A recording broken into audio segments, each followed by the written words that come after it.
Hello, everybody. My name is Maria Demopoulos, and I'm the CEO of the Settlement Council of Australia. I'd like to begin by acknowledging the traditional custodians of the land on which we work, live, and pay my respects to elders, both past and present. At the moment, I'm here in Canberra, so I'd like to pay specific regards and respect for the Ngunnawal and the Ngambri people. Recognise that sovereignty was never ceded, and that First Nations justice is foundational to a fair and inclusive Australia for all, whether we're born here or newly arrived. Our guest today is someone who I think wears more hats than I could possibly count. She's an incredible thought leader in inclusion, a media voice in sport and culture, and I know her as an incredibly fierce advocate for equity, equality, inclusion. Today, though, Rana, we are going to be speaking to you in your capacity as a board director on Reconciliation Australia, which of course is the national organisation leading the charge on truth-telling, justice and healing between First Nations and all Australians. Hello, and Hello. thank you, because I know how incredibly busy you are, but you have so kindly agreed to speak to us. Can I maybe ask you, anybody who Googles you would know by now that you are an incredible human, a good human, but if there was something that perhaps people knew less about, what would it be, Rana? Share something that the world out there doesn't know about you. Well, I will say I'm in the pursuit of being a good human, always in the pursuit, not always nailing it, which is probably something that people don't realize about me, is that I don't get it right a lot. And I'm very good at stumbling my way through and care more about the trying. Myself and for others as well. One thing that people probably won't, well, people definitely won't know about me is that I was a percussionist in my youth. I did not know that. Yes, I used to be a drummer. I was a very talented musician growing up. And I think there's a world in which I would have taken that path and been a very different person, I reckon. But I haven't sat down with the skins in a while, so I'm going to have to do that, I think. You will have to do that. Rana, we're here obviously to really try to get the message out there that the concept of settlement, I mean, we are the Settlement Council of Australia. When you apply a concept like that in a context like the one we're living in here in Australia, where there is no treaty, where lands were stolen, where, whether we like it or not, as migrants and refugees to this country, we continue to benefit from the dispossession of land. How do you get a message like that across? You sit as a board director. That's obviously one of the roles that you play. How do you get a message like that out there? It's really hard. I mean, that's the question I ask myself really as a board director, is how do we get that message out to communities who are arriving to Australia? Because I feel like there is a natural conversation that could be had when people come to this country, as opposed to once they've come and settled and have missed that kind of moment to learn. I think anyone who's coming to a new place is eager to learn about the place that they're coming to. And it really, I think there's so much opportunity to take that moment and make sure that the story we tell as Australia to new Australians is the one that is honest and just, and, you know, is real about what this country is made of and has been founded on. And I think we miss that opportunity too often. And I think it's so important, you know, those first few years that you live in a country and you're quickly learning, is when you can kind of shape mindsets. Really, it's an opportunity to engage in a conversation about who, you know, who we really are as a nation. And that's, you know, mind you, that's a conversation we struggle to have in general. And I think, you know, even outside of kind of any research or any, you know, trying to read the winds of culture, when I talk to people in community, when I talk to people when I'm out and about, when I'm traveling interstate, I'll always make sure I'm talking to whoever's driving me to the hotel, or to other places. You know, what do you know about Australia, the history of the place? And I talk to people about what I do. I ask them, you know, what's your take on this?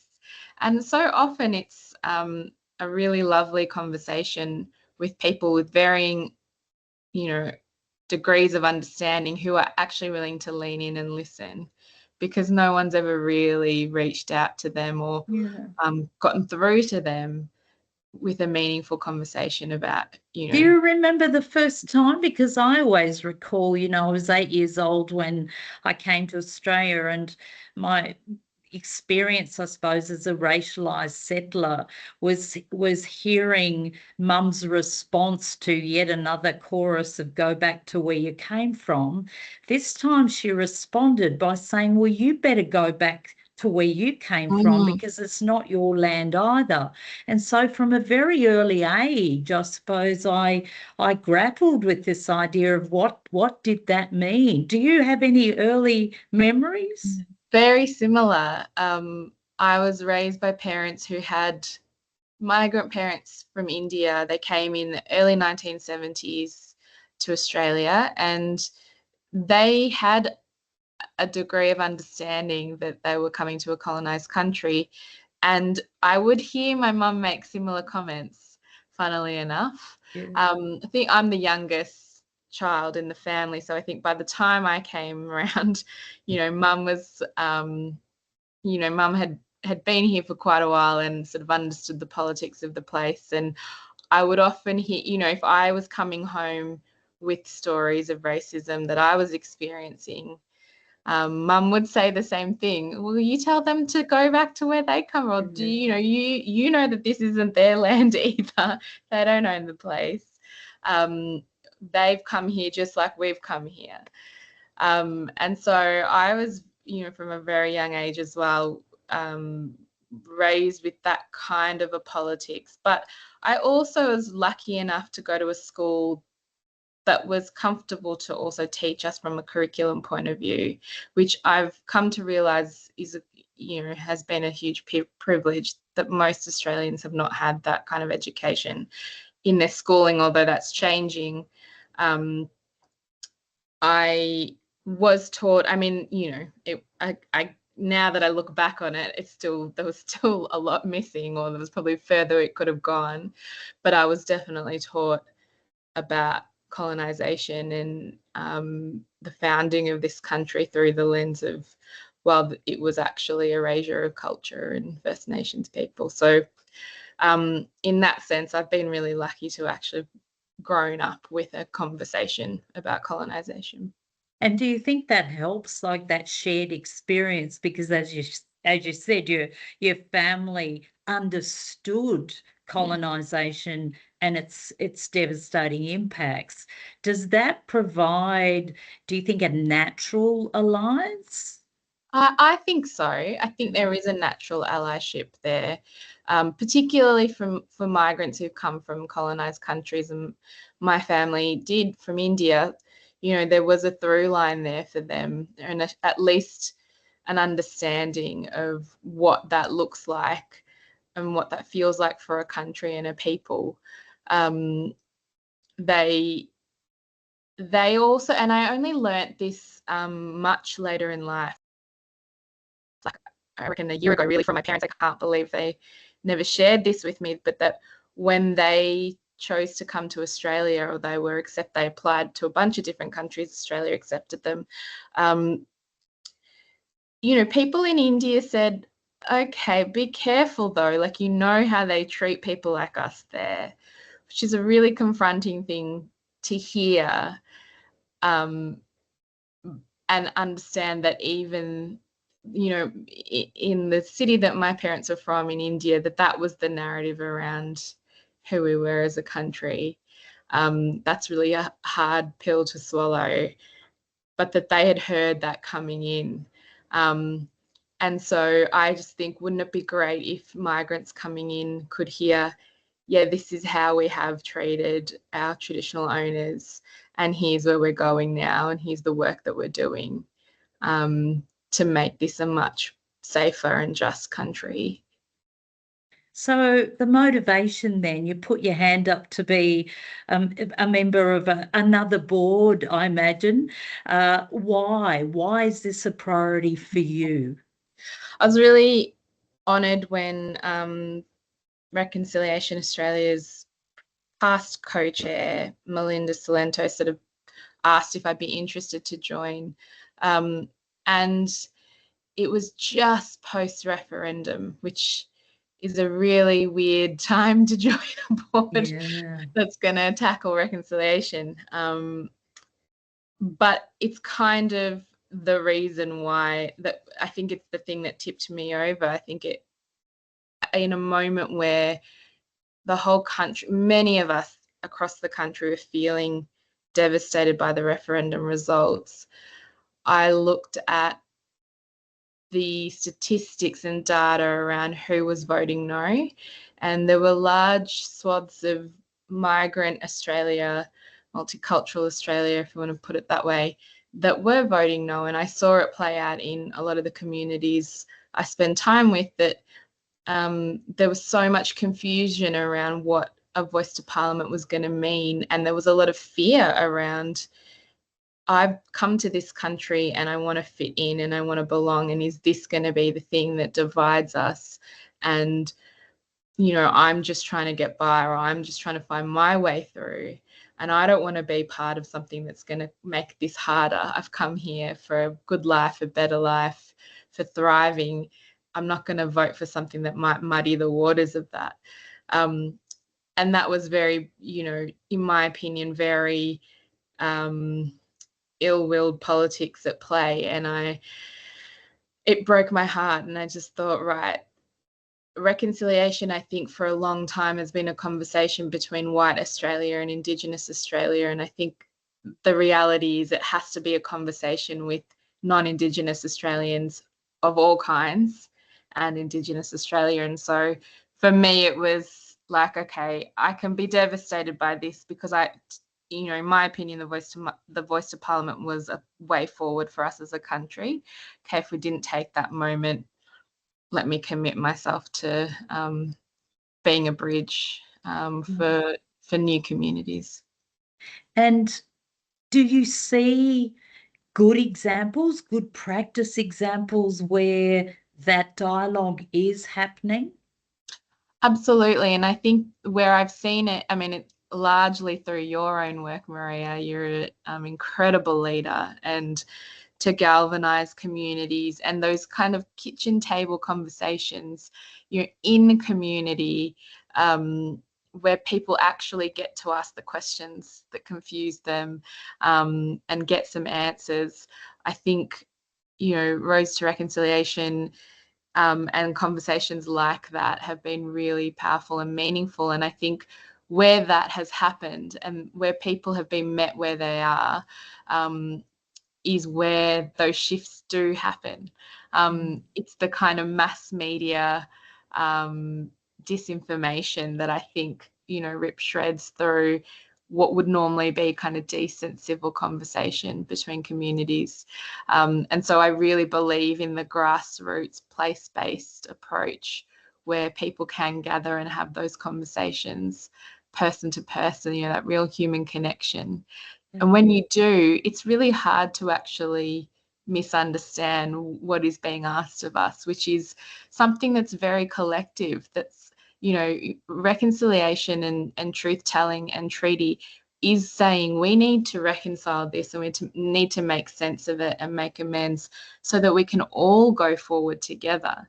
And actually, so much of what many of us experience when it comes to racism and discrimination can actually be worked on, because so much of it is coming from this kind of first sin, as I like to think of it, that we kind of need to heal this for all of us. And when you have that conversation face to face in community, it lands. It's very hard to not see it.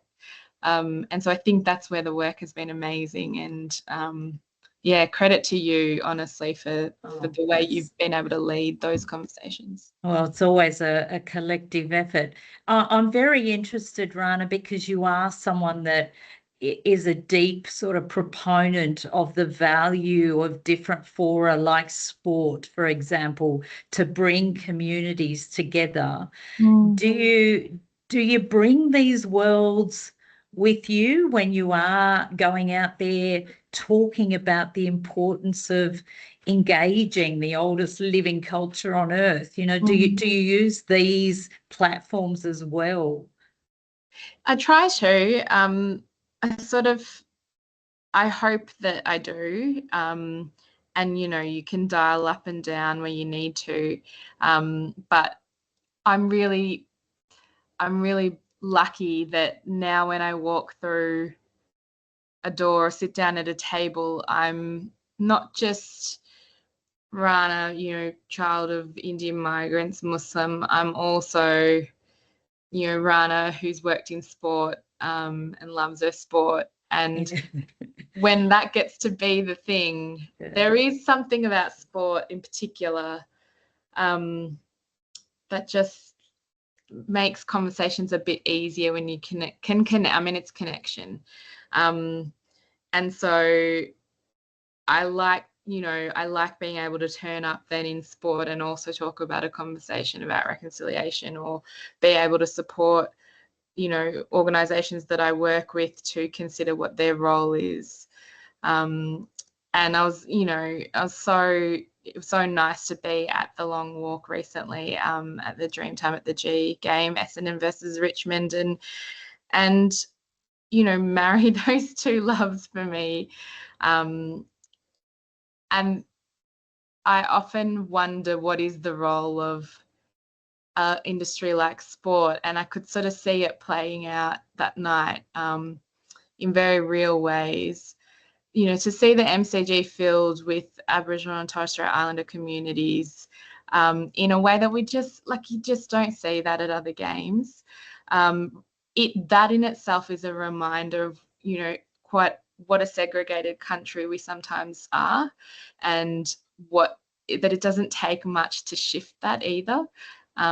We can actually gather together and we can celebrate culture in a way that is meaningful for everybody.